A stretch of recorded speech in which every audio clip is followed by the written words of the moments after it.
Hello everybody. I declare the meeting open at 6:30 p.m. I'd like to welcome everyone to tonight's meeting. I'd like to acknowledge and thank the people in the public gallery for coming tonight. Thank you, councillors.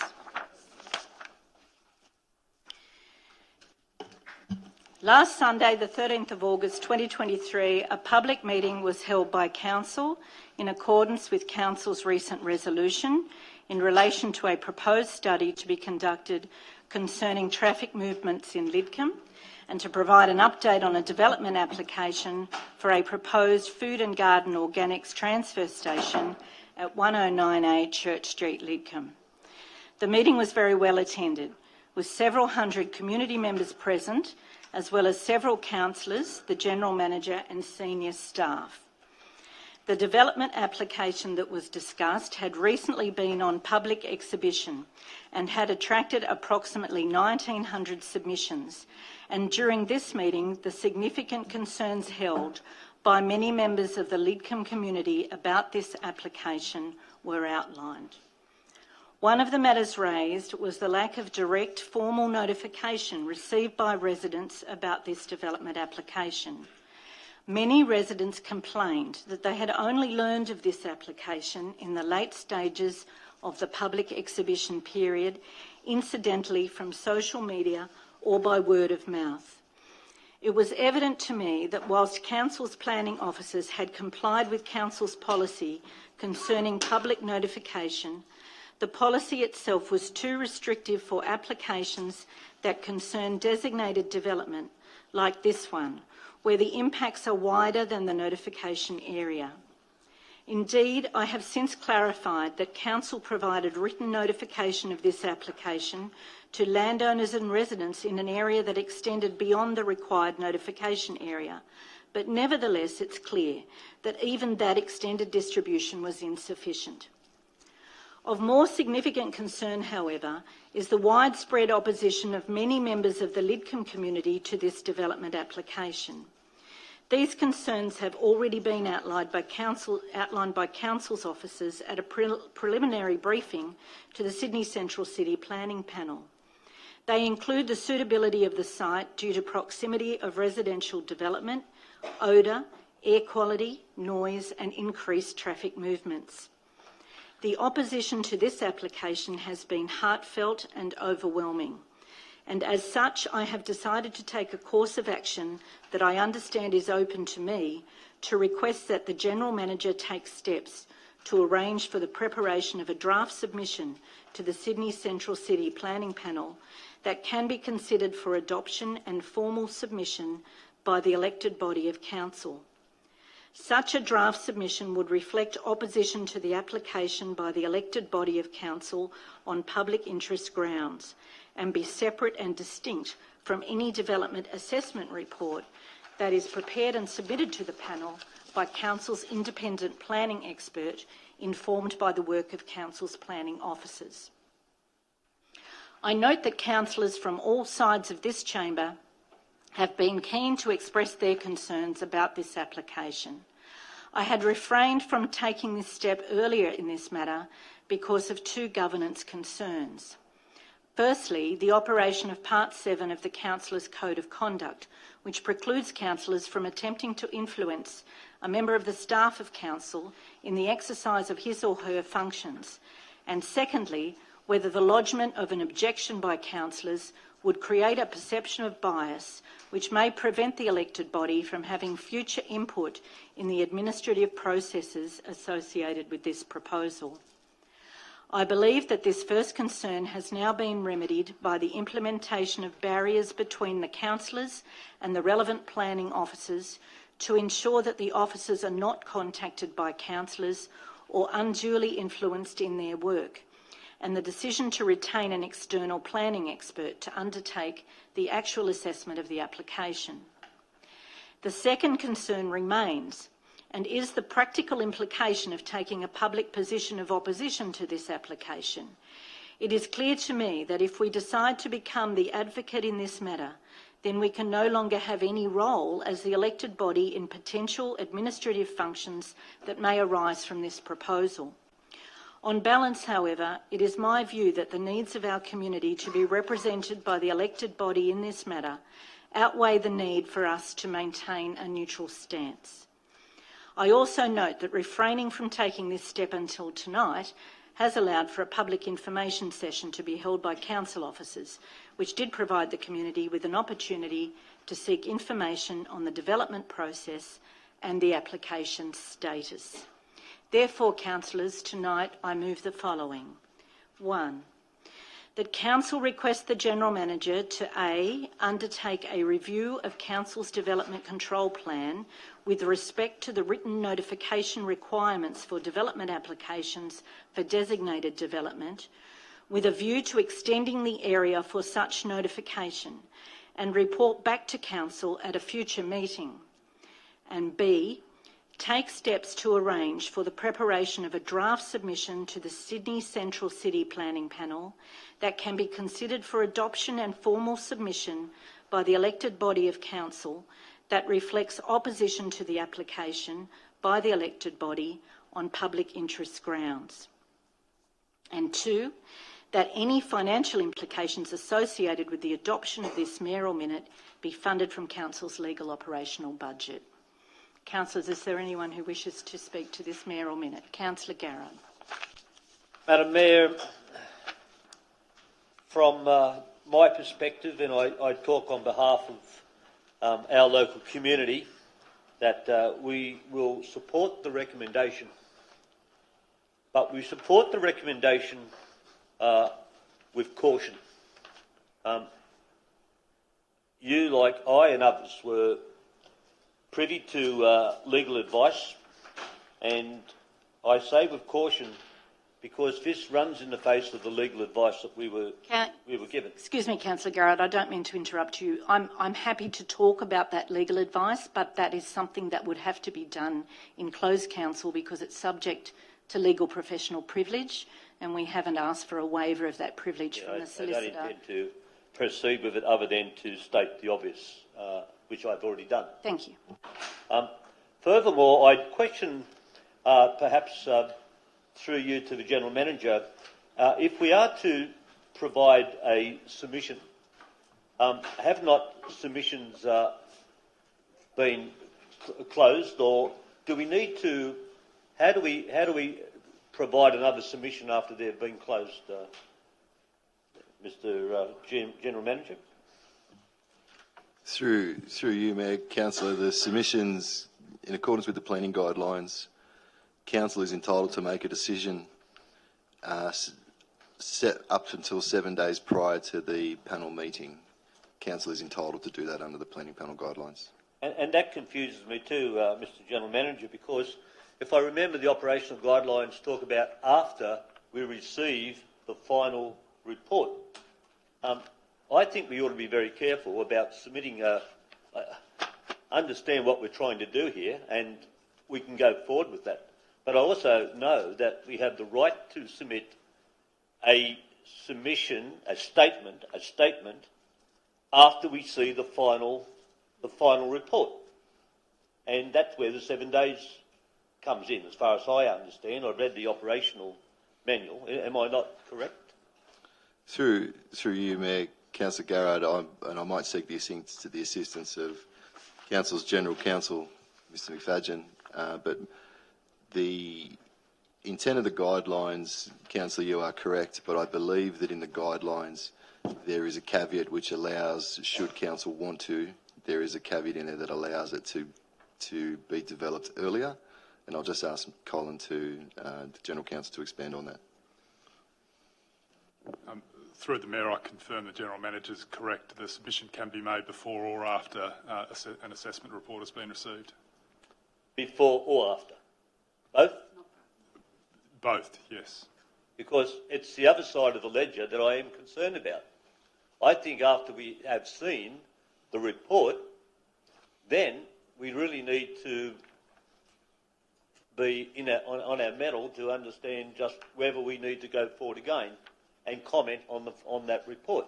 I know very well it says in the operational manual that such a report will not be submitted as part of the original report. Is that correct? through you, Mayor, I'll pass it on to Colin. Through the Mayor, there's certainly opportunity to make submissions before a report comes in, and after a report comes in, it's then subject to timing constraints for when the panel hears it, and with the 7-day threshold that the General Manager's referred to, conceivably a further submission could be made at that time if Council wished to add anything to its, if it made an earlier submission. The point I'm making is that when the final report is done for the panel, that our submission can't be included in that report. Through the Mayor,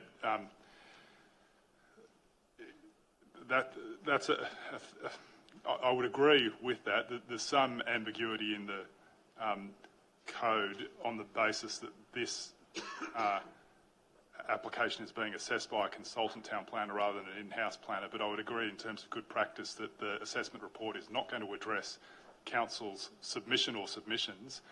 That having been said, the regional panel is still under an obligation, irrespective of it being dealt with in the assessment report, to consider the submissions from Council. Precisely. So I'm thanks for that clarification. Look, I have said already that we shall support this, and we support it with caution. I take on the advice that's been given by our legal counsel tonight. I support particularly the Part A of the recommendation, where it talks about reviewing the council development control plan. Look, not only is it our control plan, it's also our communication strategy that hasn't been followed here. I often say that some of these things aren't worth the paper they're written on unless we put them into practice. And when I see how our communication with the residents was done around this particular development, I saw that our strategy failed miserably in trying to address their needs. And I think it's important that we amend that situation in going forward. So I look forward for any future changes that we're going to make to that notification process that you've spoken about. I'm pleased then that we do have the opportunity. Do we need to put in here then, in a formal way, that there will be an external party developing the submission, because it doesn't actually say that. I suspect we will retain somebody external to assist in the development of the submission, but I think that's at our discretion and it doesn't need to be a resolution. And it will be an external person, won't it? I think the General Manager intends to use an external person, yes. Right. Well, for the record, and you never know when this sort of thing is going to raise its head at some stage in a legal, if it raises its head in a legal situation later, then I think you ought to be crossing the T's and dotting the I's at this point, that Council recognise that an external planner would be providing the report. Providing a draft report for consideration. I'm happy to say that, to put that in, Councillor Garrard, but I don't think it's material. Well, I'm happy if it I goes don't there. think anything other than that, we'll travel with it. If you'd like to add a point 3, please, Mr. Ayub.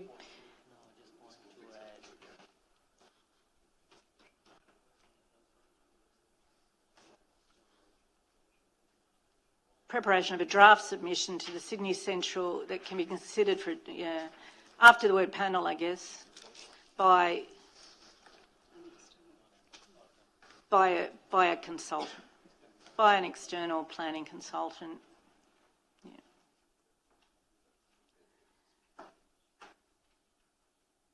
Yep, happy with that. Does anybody else wish to speak? Councillor Farooqui. Thanks, Mayor. I commend you for bringing this Mayoral Minute. I really appreciate your initiative of putting this submission on behalf of this elected body. It's very timely, and you have set a great example of leadership because you listen to our residents, you address their concern, and you're standing with them. That's the way. That's what the leaders do. Which we didn't see in previous leadership, unfortunately. when the same people in Lidcombe, the same residents, some of them are here, they protested against John Street car park sale, but then Mayor, Councillor Clr Christou, voted to sell the John Street car park. So he went against the residents and didn't keep any interest of the residents. And it is so unfortunate to see that, but it is so good to see that this mayor is actually the real leader who supports the residents and who takes the proper action, not uses her casting vote to go against the residents and sell John Street car park. So thank you, Mayor. Thanks for your minutes. Thank you, Councillor Farooqui. Councillor Huang. Thank you, Madam Mayor. I just want to first start addressing Councillor Christou's concern about breaching the privacy. It is actually in the minute, and you actually did indicate that motion was passed by... Huang, that hasn't been right. I know, Madam Mayor. I just want to put stuff into context. But what I want to say, Madam Mayor, is that from the bottom of my heart, thank you. Thank you for listening. Thank you for coming out to see the community. I know that last Sunday wasn't the first time you came to Lidcombe and listened to the community's concern. And look, what this motion tonight allow us to do is allow all the elected councillors to outline their position on this matter. And you know, Madam Mayor, that I have been frustrated, and I know my colleague Farooqui has been frustrated as an elected councillor. We were not allowed to express our view as an elected official. We were not allowed to express our view as an elected official because our council has not made a formal view. But as an individual resident, of course we are concerned with the issues that's been raised over the past few weeks. And Madam Mayor, if you indulge me, I would like to, considering that there's a crowd in the audience, I would like to explain to them in Chinese that what actually happened tonight, or the motion itself.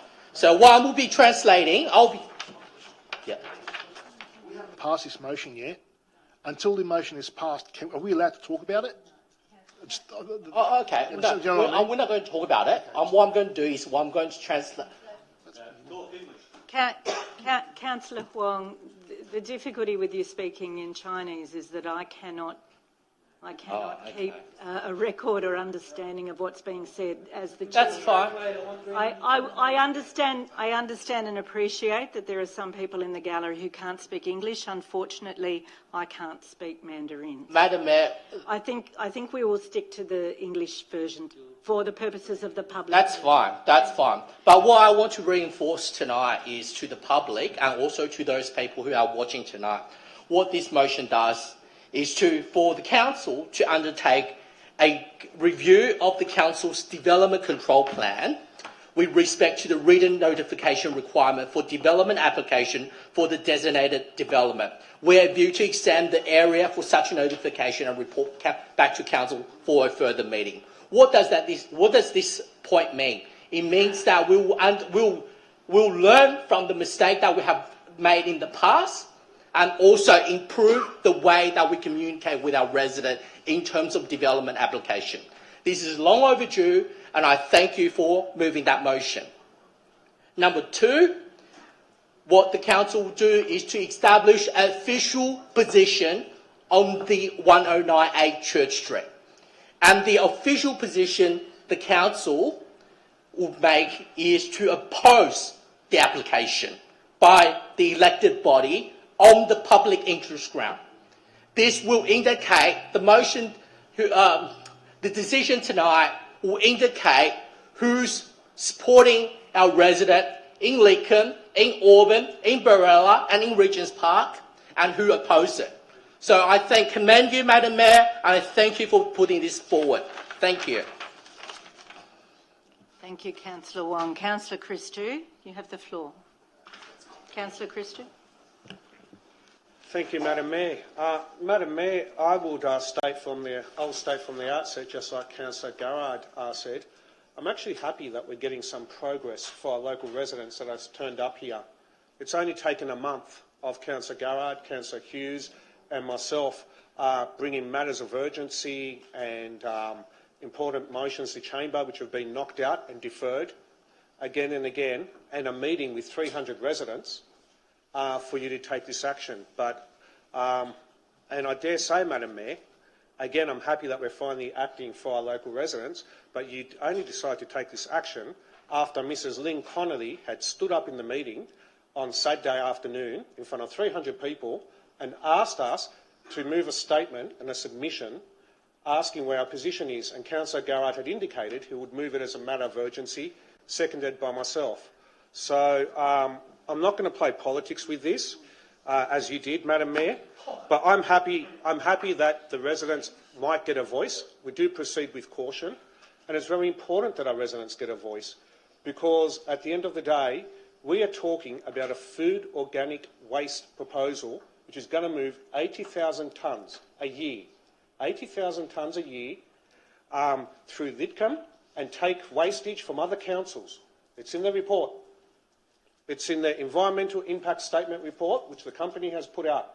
We are going to be the food organic wasting dumping ground for all of Sydney councils, and one would think that Lidcombe has enough problems of its own without being, with infrastructure upgrades being needed, public transport upgrades being needed, public school education. We need more public schools and more spaces in Lidcombe and the surrounding areas needed.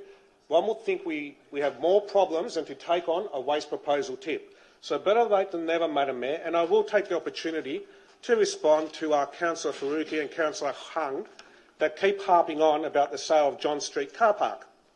Now, I've done my homework, because Clr Huang and the Labor Party like to say that OLC just supports the developers. Well, I've got the official voting. I've got the way councils vote on the register of council voting on planning decisions, and it's not too pretty for you, Councillor Huang, because on the 9th, you've basically supported nearly every upzone that was the majority of upzones that have been proposed in Lidcombe. Now, on the 4th of December 2019, on the proposed dealings with council-owned land at 13 John Street, Lidcombe, it was moved that Council 1 place 13 John Street, Lidcombe for sale via a public process. 2, a further report be presented to Council detailing any recommended special conditions of sale for inclusion in contract documents. And 3, inform the proponent of the unsolicited proposal that the unsolicited proposal not be considered further. Now, for the motion, it was voted. Now, Councillor Campbell, Councillor Elmore, Councillor Hamid, Councillor Hung, Councillor Saha and Councillor Lake all voted to move ahead with that proposal. On the 20th of May 2020, 2/36 Church Street, Lidcombe, this is a Lidcombe car park. The one you referred to, the one you accused me of being... It's right here. Maybe you should learn to read the property register. Councillor Farooqui, please don't interrupt. You did raise this issue and Clr Christou is responding. Councillor Farooqui, you can continue, Councillor Christou. I don't have a copy of the planning register in front of me. Well, perhaps Mr. Ayub can send it to you. I'm relying on you to to relay it accurately. Thank you. It is. Thank you. It says here. It says, on the 4th of December 2019, that Council 1 placed 13 John Street, Lidcombe for sale via public process. Via public process. 4th of December 2019, item that Council 1 placed 13 John Street, Lidcombe for sale via public process.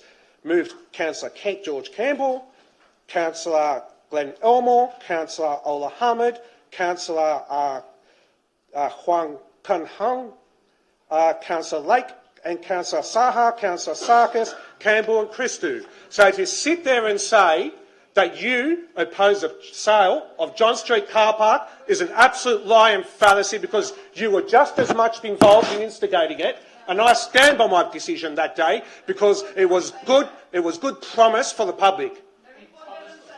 Thank you. Thank you, Councillor Farooqui. Please do not interrupt, and I would really appreciate it if people would allow people to finish what they have to say. Councillor Hughes, and I I gave you some leniency, Clr Christou, because the issue was raised by Clr Farooqui, but I don't wish to hear any more submissions in relation to another matter. Let's stick with the mayoral minute in front of us. Clr Christou, can you take your seat so that Clr Hughes can commence, please? Thank you, Madam Mayor. Thank you, Clr Hughes. Thank you, Madam Mayor, for this mayoral minute. As Clr Garrard had raised, there was concerns about some of this conversation, given the detail that we had in a private briefing session. Personally, as I've let it known, I have been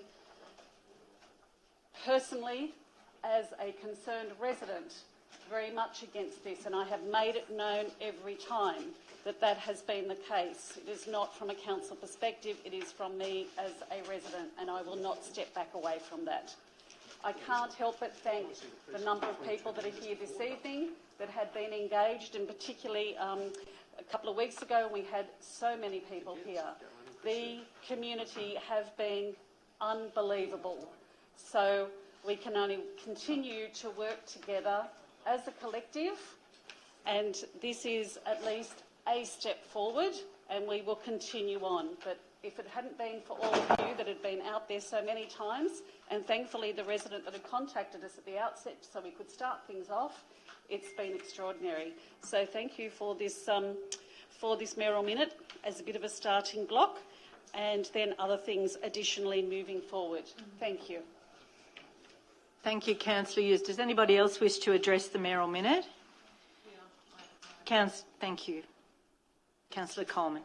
Yes, thank you, Mayor. I just wanted to thank you for taking some action in relation to this. We're all elected to represent our communities, and the fact that you've listened to what the communities had to say and taken action, I think, is to be commended.